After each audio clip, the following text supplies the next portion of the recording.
Hello, welcome to another class with me. My name is Ming, and today we're going to look at this learning target. How do I use the linear equation? All right, and we going to look at this particular question. In this particular question, the graph has already been given to us. Here's the graph, and the equation has also been given. That is y equal to 2x. That's been given, and the question is asking. So here, we're going to use this equation to predict what happened to the value of y when x is equal to 10. And you can see from this graph, I don't see x equal to 10, but I can still predict, right? So to do this, what I do is simply use the equation y equal to 2x, but instead of x, I put in 10 there. So in this case, the answer is 20. So when x is equal to 10, our y is equal to 20, right? If this is a application problem, then you need to figure out what 20 means. You need to read the unit and then apply this back in the context of the task. Right, let's check another question. Here is another example. This particular question gives you the equation y equal to x over 2, and it asks what happened to the value of y when x equal to 8. And again, you can see that this graph doesn't have x equal to 8. That's why we use the equation to predict. So y is equal to x, in this case is 8, over 2. So my answer is going to be 4.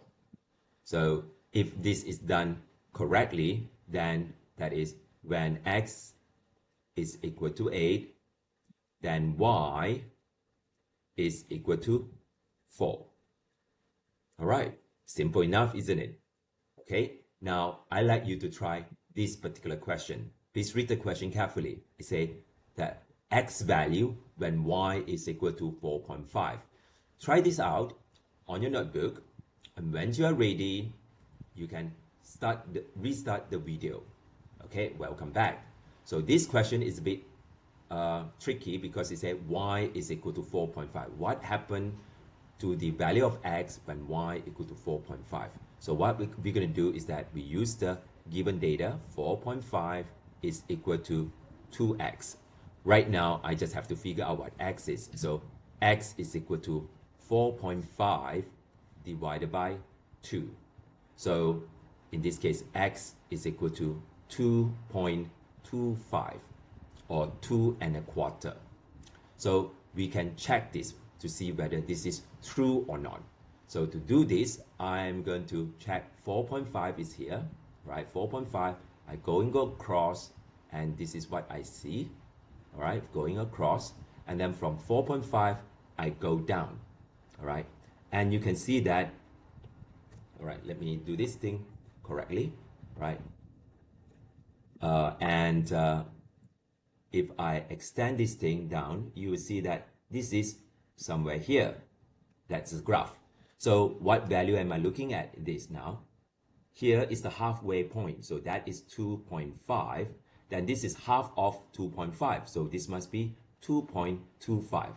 So you can see that my calculation is exactly, or is being verified by reading the graph. All right, by reading the graph, my equation is verified, and my calculation is also being verified. The x in this case is 2.25. All right, did you get this right? Excellent. Next thing, here's another question. You want to practice this. So when you're ready, play the video again. All right, welcome back.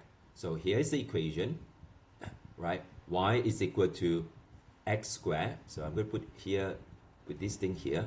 And so x over 2, not x squared. And then y is given as 1.75. So 1.75 is equal to x over 2.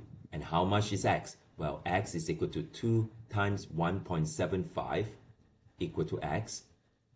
And x in this case is going to be 3.5. All right, 3.5 is my x. So let's check whether this is actually correct. Y is equal to, so let me do this again, right? 1.75. So here's 1.5. 1.75 must be somewhere in the middle here. So we go across. And if I've done this correctly, so it will go to here.